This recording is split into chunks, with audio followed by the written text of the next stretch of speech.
ये ध्यान सूत्र है।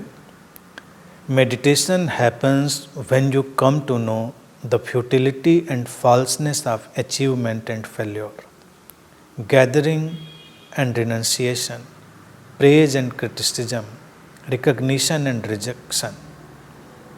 सूत्र कहता है कि ध्यान तब घटता है जब तुमको ये पता चल जाता है कि उपलब्धि की क्या व्यर्थता है, सफलता की क्या व्यर्थता है, असफलता की क्या व्यर्थता है, और जो त्याग है, भोग है, इकट्ठा करना, छोड़ना, प्रशंसा, आलोचना, पहचान और उपेक्षा, इन सब की क्या व्यर्थता है। एक्चुअल में देखा जाए जितने शब्दों का उपयोग किया गया है उसको हम पूरे लाइफ के स्पेक्ट्रम में, जीवन के पूरे फैलाव में देख सकते हैं। इनकी व्यर्थता ही है क्योंकि ये नाटक का हिस्सा है, पार्ट ऑफ ड्रामा जो जिंदगी है, लीला है। सफलता, असफलता, उपेक्षा, अपेक्षा, मान, अपमान, त्याग, भोग, जो कुछ भी जीवन में घट रहा है वो बस घट रहा है, उसकी बहुत प्रासंगिकता नहीं है। वो इस क्षण विशेष की घटना है, क्षण विशेष में घटी और गई। जीवन इस सब से ऊपर है और ध्यान तो जीवन ही है। ध्यान समग्र जीवन है, ध्यान जीवन की समग्रता है। इसलिए जो कुछ भी आता है और जाता है, ध्यान उससे संबंधित नहीं है। अगर हम अटकते हैं उन चीज़ों में तो हम जीवन को सीमित बनाने की कोशिश करते हैं और हम परेशान भी होते हैं।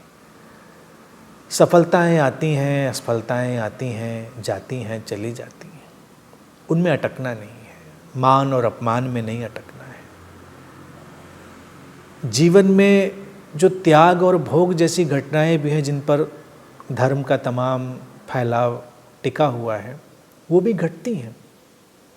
जीवन में कभी समझ आती है तो बहुत कुछ छूटता है। जो छोड़ना पड़े वो त्याग नहीं होता, जो छूट जाए वही त्याग होता है। भोगना कोई जानबूझकर थोड़ा ही कुछ भोगता है, भोगा जाता है शरीर मन के माध्यम से। अब जैसे किसी शरीर मन को भूख लगती तो खाता है, तो उसके माध्यम से खाया गया। प्यास लगी उसके माध्यम से पिया गया, तो इसको क्या कहेंगे? उसने भोगा नहीं, घटा। हम क्या इकट्ठा करते हैं, क्या छोड़ते हैं, ये सब भी हमारी समझ और हमारी उस समय की जो कंडीशनिंग है उस पर निर्भर करता है।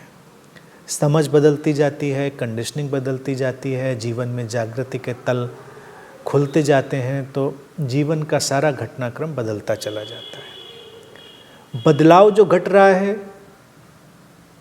वो ऐसी प्रक्रिया है कि वो जीवन के नाटक का हिस्सा है। इसे हम देख लेते हैं, हम उससे अछूते अलग बने रहते हैं और यही खूबसूरती है। सूत्र उसी की बात करता है।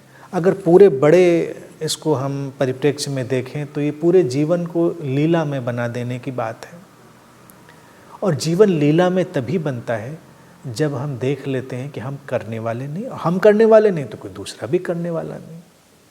यानी जो स्टेट ऑफ नॉन डूअर है, अकर्ता की दशा है, उसमें प्रवेश होता है। लीला और अकर्ता की दशा वो एक साथ आती हैं।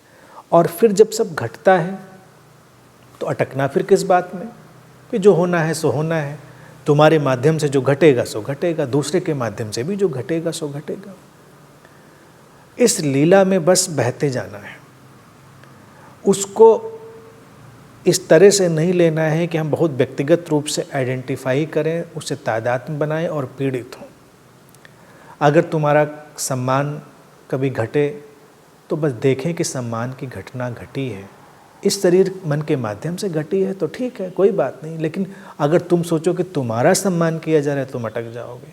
फिर कभी अपमान की घटना घटे तो तुम उसको भी ऐसे देखो कि इस शरीर मन के माध्यम से अपमान की घटना घटी, उसमें भी मत अटको। अगर नहीं अटकोगे तो सब बहुत बेहतर चलता रहेगा और वही ध्यान होगा, वही समग्र जीवन होगा।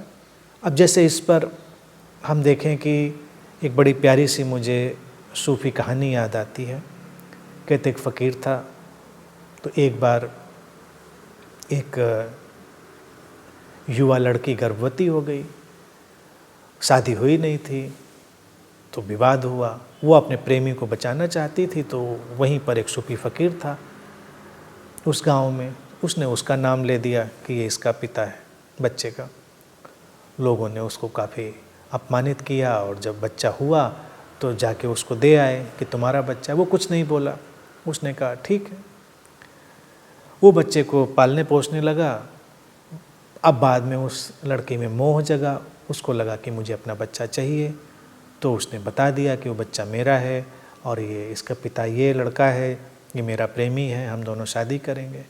तो घर वालों ने उनकी शादी करा दी। अब बच्चा लेने गए तो उस फ़कीर ने बच्चा वापस दे दिया।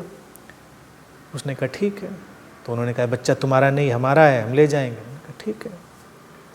अब ये जो घटना है, सूफ़ी स्टोरी जो है, कहानी है, बड़ी खूबसूरत है कि वो हर स्थिति में बस तटस्थ है। उसने हमेशा यही कहा कि ठीक है। तो अगर हम इस चीज़ को जीवन में अपने डाल लें और बस देखें कि जो है सो ठीक है, उससे व्यक्तिगत तादाद में नहीं बिठाएं, तो जीवन की लीला घटती रहेगी, ध्यान में पूरा जीवन बना रहेगा और जीवन में कभी भी कोई संताप नहीं आएगा।